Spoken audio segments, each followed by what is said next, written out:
What's going on? If you clicked on this, you probably have a G8X, G80 M3, G82 M4, or even a G87 M2, and your tires may be rubbing against the fender liner if your car's lowered, if you've got spacers, larger wheels, bigger tires, that sort of thing.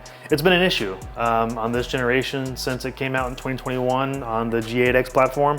That's been one of the main issues because modifying these cars is what us enthusiasts do. And lowering the car to give it better performance, better stance, to close that wheel gap is important. And unfortunately, there's not much room left in the fender liner from factory. So you get a lot of rubbing and issues like that. So R44 came out with a arch liner enhanced clearance kit, and that's what we're gonna be installing today. I'm gonna kind of run over what it looks like from the factory and what the new one looks like and kind of the benefit of it and how it helps solve the problem. So if we take a look inside the passenger side fender liner, you can see obviously the tire is off right now. So right here beside this cooler are these fins. So obviously this is to extract heat from this cooler. Air has to flow through, and if this was a full panel, then it would defeat the purpose of a cooler because it couldn't extract the heat. So air has to flow through, but BMW thought that obviously it can't just be open, you need some kind of protection, and the way that these are slanted seems like it's angling air down, but I think the real reason they did that is so when the tire is rotating in a forward manner, it doesn't throw rocks or bigger objects onto the oil cooler, because you can see there's no actual guard or protection on there. It's just the fins of the cooler. So that's why they did that, but the issue is the outside of the tire, when you lower it, space it anything over 12 millimeters, or in my case, like I mentioned last time, if you add the Turner Motorsport skid plate, then this actually sits on the outside, the fender liner does, and adds a couple more millimeters of space. When the outside of the tire rolls in, it catches these fins and people are actually snapping these off. So that's the issue we're facing right here. This is the driver's side, which I've just completed off camera, and I'm gonna do the install on the passenger side so you guys can see. But you can see the massive difference. So this actually sits behind the fender liner right up against the radiator. So like I said before, air still flows through, so it still has functionality from OEM that BMW intended, but it also protects any larger rocks, small pebbles. If anything smaller than that gets through, it's likely that it won't do any real damage. So protection is still there for the cooler.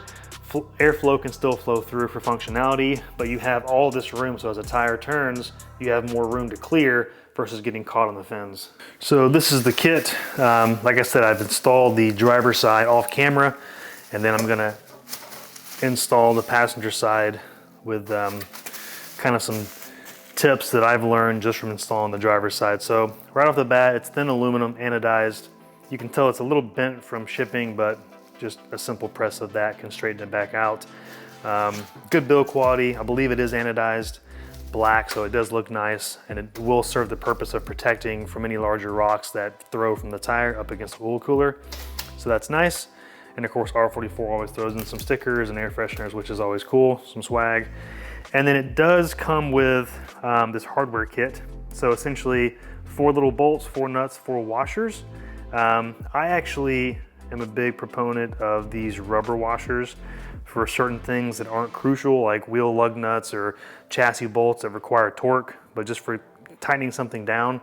I'm using these. They don't say that in the instructions, but on the driver's side, when I actually installed it, these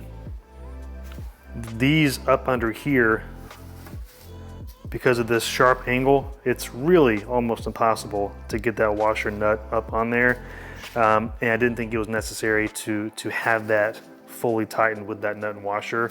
So I'll show you how I did it, but essentially I used that on the bolt side and then just a nut on the back side, and that was a lot easier to do, a lot quicker, and it still is a lot tighter. So I'll show you that once we get there. The tools I use for this, pair of wire cutters, a 7/64 drill bit, and a very, very small bit driver, if I can focus. I don't know the size of this. I have a very small, intricate toolkit. I can link the description down below.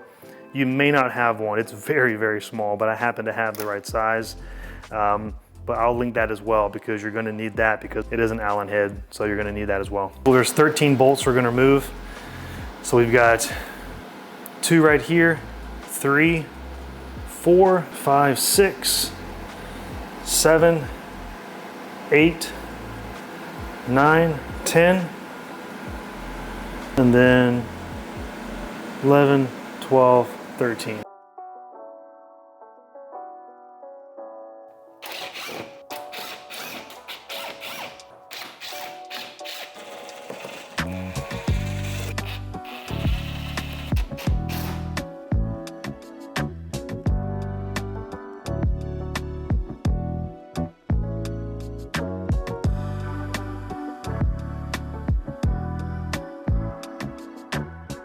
So once the panel's out, all we're gonna do is take the wire cutters and we're gonna snip each one of these blades off of there. It's pretty soft plastic. You can use larger ones, but my smaller ones seem to work pretty well.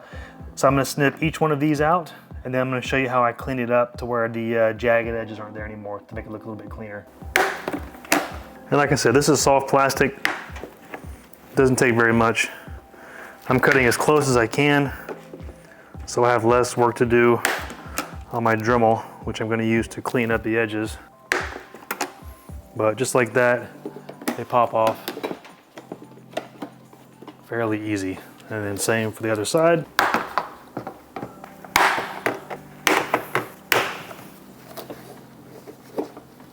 And then on this section right here and this section right here, the pieces are a little bit thicker. So I'm just gonna kind of plow through the best I can. I just kind of cut up at an angle like that, because it's a little bit thicker there. And then I just cut up right in this section, right here. And then this part I'll take out with the Dremel to clean it up here in a little bit. Okay, so this step isn't quite necessary. If you don't care about how it looks, then you can just skip forward ahead a couple of minutes to the install. But for me, it's almost impossible to get these clips taken out perfectly with the wire cutters. So I've got my Dremel and I'm just gonna clean it up. Essentially these two edges right here, and then this last one down at the bottom, which doesn't seem to want to come out. So Dremel will definitely do the trick. And when you do this, don't forget the old safety glasses, or in my case, my golf sunglasses, because I broke mine.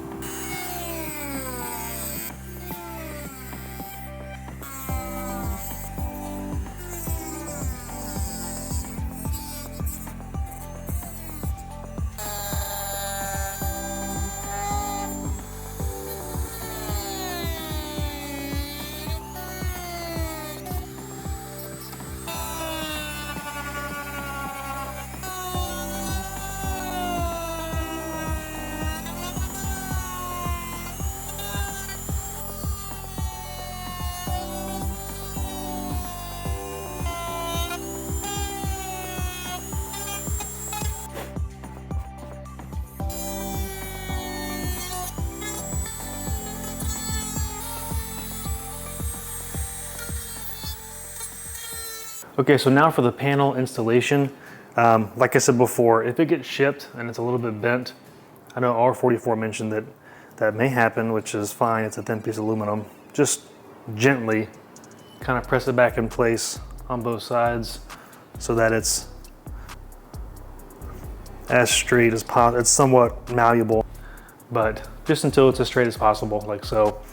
I didn't mention, but these are also, they can go on either side. There's no side specific, left hand or right hand.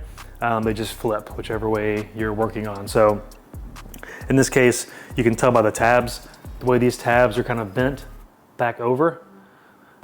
These are gonna hook around the back side, and then these tabs are just slightly bent, and those are gonna just lay flat. So, and because plastic is very flexible, when I did the driver's side, it didn't quite sit flush. I don't know if you can see, but right here, didn't quite sit flush. So what I'm doing is I'm just taking these and just slightly bending them. Taking it back, checking it, and you may have to bend it a little more. Go easy though. You don't want to bend this too much. And you don't want to go too far, because if you go back and forth a bunch of times, you could diminish the integrity of the metal, which is not what we want. So now if I slide this over, and if I show you guys again at a better angle, now you can see how the tabs are laying flat on the plastic, where before they were just really straight. and would have not have set well with the screws because they are very tiny. So for a better seat, I just slightly bent those. Now they're a better fit. The ones on the back, the driver's side also fit very well. The angle is pretty much spot on, but the front side needed a little bit of help to get those to sit flat. So once this is lined up and they all seat flush as far as the tabs go, I am using a 7/64 drill bit. I think it seats nicely as far as the tiny screws, because I wanted something that was almost exact same size, if not a little bit smaller than these super tiny screws. That way, when they thread in, because they're coarse threads, it would actually grab the plastic a little bit and sit better. So I didn't want to go something that was too big of a hole. It just won't fit right. And this way, it adds another layer of grip as it's sitting there. So I'm just going to take the first hole and go right through.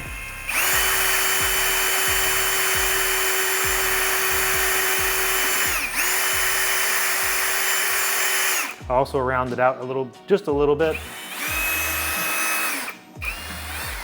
I found that that made it fit just a little bit better.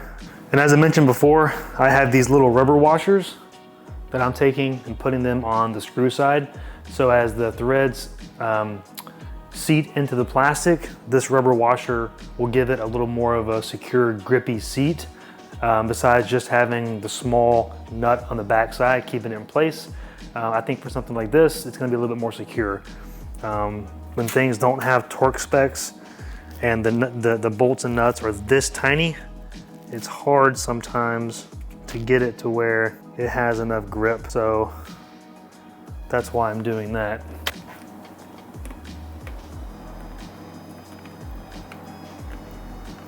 I'm also not gonna go tight. I'm gonna go about 80%, because on the back side of this section, it's almost impossible, like I mentioned before, to get those nuts on the backside. So go about 80%, and that gives me some room to tighten down as I hold the nut down with a pair of needle nose pliers here in a minute.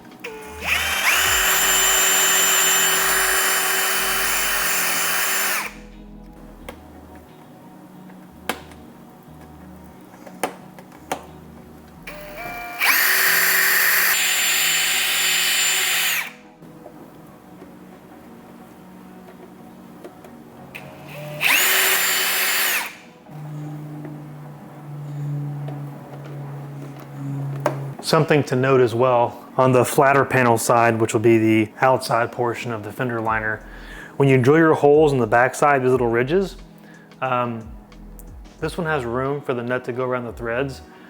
But if you look on this side, the hole is right there, beside one of these arches from the original fins we cut out. And the hole lines up directly beside this arch, and there isn't enough room for the nut to go on. So I'm gonna take my, my grinder and smooth this side out so it gives it a flat surface to seat on.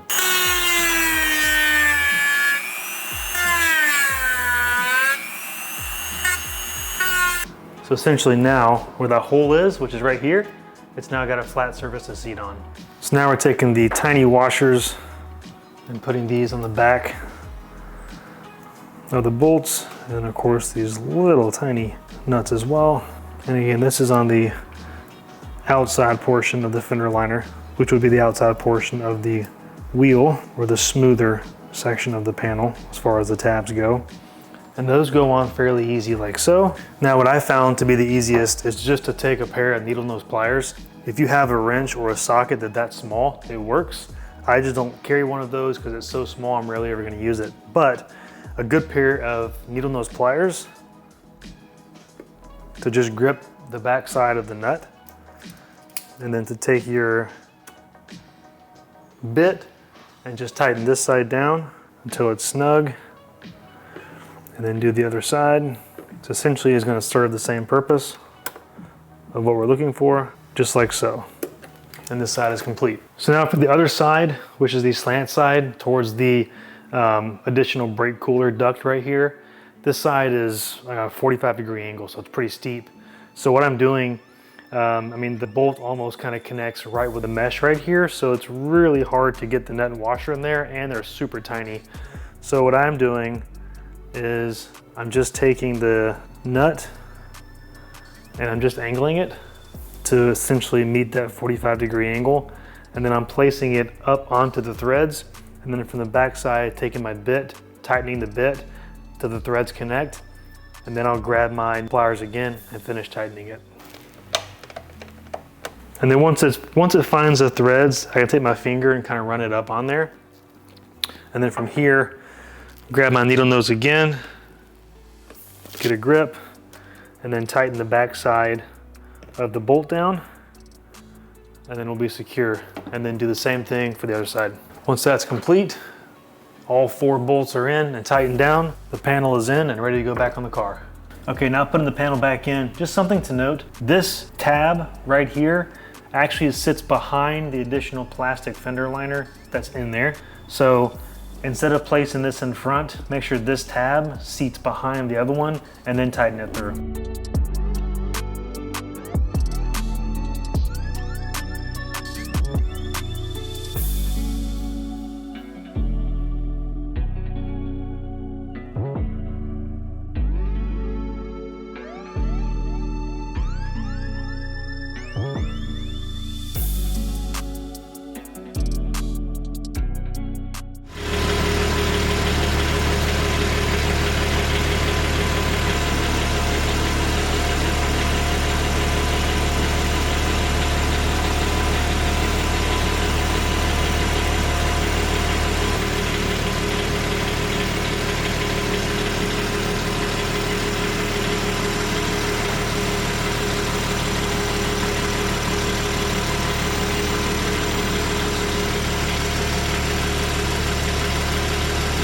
So what you just saw was a static display basically of the wheel turning inside the fender well, just to show that there's really no touching.